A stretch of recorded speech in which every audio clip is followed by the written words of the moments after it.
Now, the law of cause and effect has many aspects to it that we need to investigate.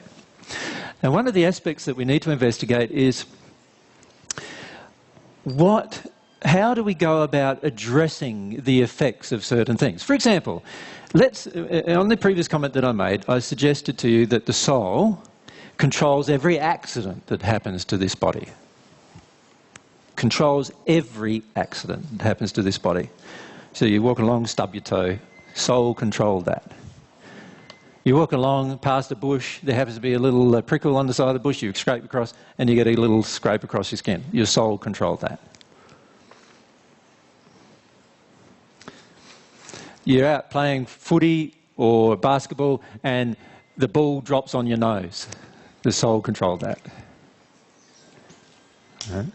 Most of us would go, no, the other guy threw it at me. No, your soul controlled that as well. And then, you're driving down the highway and your left front tyre just blew out. Your soul controlled that.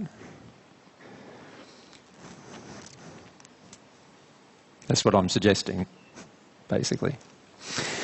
And what we need to do is we need to understand how it controlled that. Because we can deal with the effects. So the front tyre blew out on the side of the road. We undo the tyre, put in the spare. The spare's flat. The soul controlled that. Right? And so, we ring up the RACQ, if we remember. in Australia, in Queensland, that's the Royal Australian, or whatever it is, Queensland Car. I don't know what it stands for. I'm a member too, and that's pretty bad. And so you ring them up and they come out and sort out the issue for you, and your soul control that. And if you weren't a member and you're sitting on the side of the road flumming a ride for something, your soul controlled that. Right? And what I'm suggesting to you is that every single effect of every single thing that happens in your life at every single moment, whether you are in the spirit world or on earth, your soul controlled that.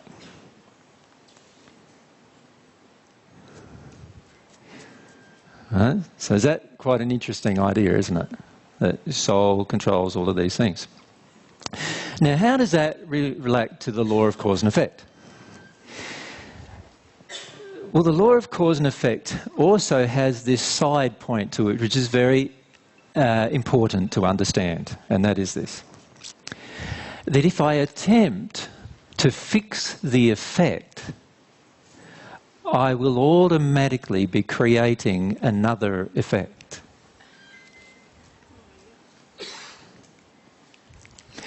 But if I address the cause, all effects related to that cause will automatically change. Does everyone get that? So let me illustrate how that works, shall we? We'll go into how that works. By the way, ask questions at any time, so fire away if you've got questions. Yep. Okay. So remember what I just said? I said that if we focus on dealing with or solving the effect, we will in fact create another effect. That's what I said. That it often will be of a similar nature or even worse nature. But if we deal with the cause, then all effects associated with that cause automatically are dealt with. They're all solved. They're all resolved. Now, when you get sick, let me give you the illustration. When you get sick, I used to get really sick once a month on the average, for a week. Everyone used to say that I just had a very poor immune system. My mother used to get really worried about me when I was young because I had such a poor immune system. I would spend a good week of every month home in bed, and often a couple of weeks of every month home in bed, being sick. And it would be usually a combination of asthma, a virus of some kind, and a number of other things all happening at the same time. And so quite often I would be staying home from school dealing with all of these effects. And Like, quite frequently I would get very, very bad hay fever. Many of you have had bad hay fever, yes? How many of you have ever had bad hay fever, like, where everything's just... It's very uncomfortable, isn't it? It's just like... Yeah. So I used to get that all the time when I was a child. And so eventually the doctors gave me what you guys would call antihistamines. Yep. And that helped a lot. Like, I would take an antihistamine and the effect would disappear for 4 to 8 hours on the average. And since I was a child, I couldn't take another one usually for a whole day, which meant for the other 16 hours of the day I was still... everything was just still running out of me. And I had no idea what the cause was. I was a child too, and I had no idea about God's laws about cause and effect. And my mother and father had no ideas about the law of cause and effect, so of course they went for the physical solution. But the physical solution just created more effects. And in the end, I got to the stage where these pills, I became sort of almost allergic to some of them. And so what would happen, I'd have to stop taking them and then find another one that I could take, and so forth. And eventually I'd run out of how many I could take, and then I had to get back to just dealing with the effect again. And it was pretty constant. So that's why most of you still see me carrying around handkerchiefs, which is a very old-fashioned thing, many people say, to do. And yet I, for some reason, still carry around too. And what I find happens now is they do get used, but not by me. Usually they get used by someone who's crying that I've caused to cry, but so I give them my hanky. And so I have a supply of about 100 hankies at home because I generally lose them in the process, but not for the same reason I used to have when I was younger. So what I was doing is, and what my mother and father were doing, were trying to cure the effect by using a medical means. And I never had any success with that all of my life. And it wasn't until I was 34 years old that I stopped having hay fever. And I can remember the events that caused it. I started crying. Before then I didn't cry at all. And I started crying when I was 34 years of age. And when I started crying, I noticed all my hay fever stopped. And there was only one time that I got hay fever after then. And that was when I was around a cat. And then I'd get hay fever. But other than that, I could walk through a field of wheat, not a problem.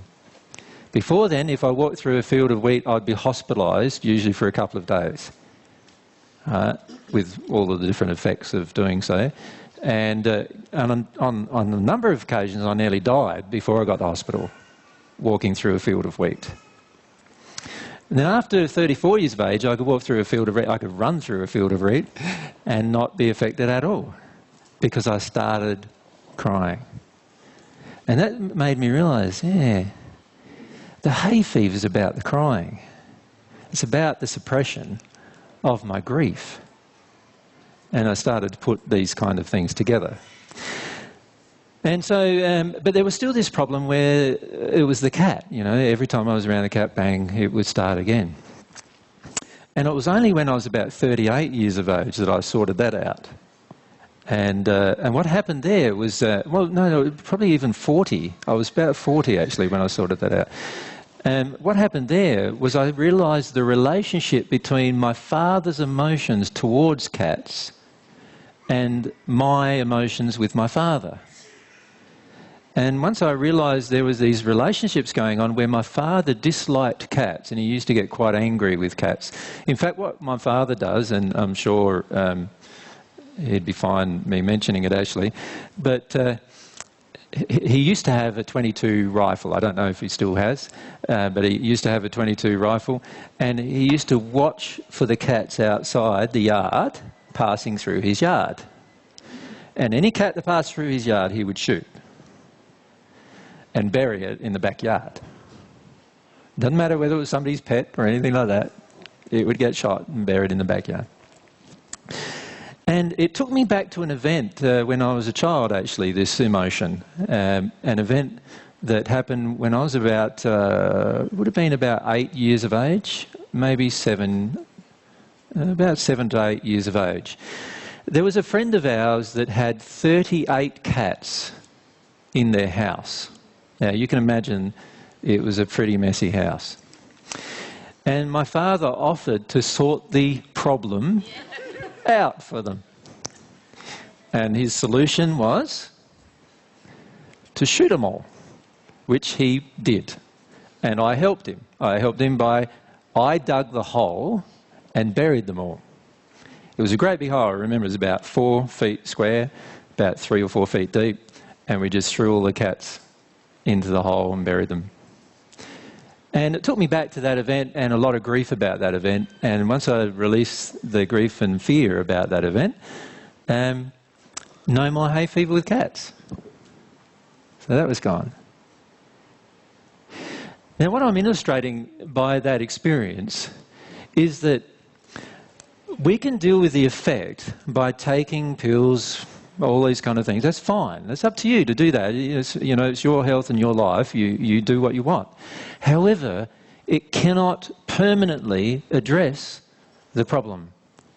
And we need to understand this, that the only thing that can permanently address a problem is dealing with the cause of the problem, the actual cause of the problem, not what we imagine or hope the cause to be.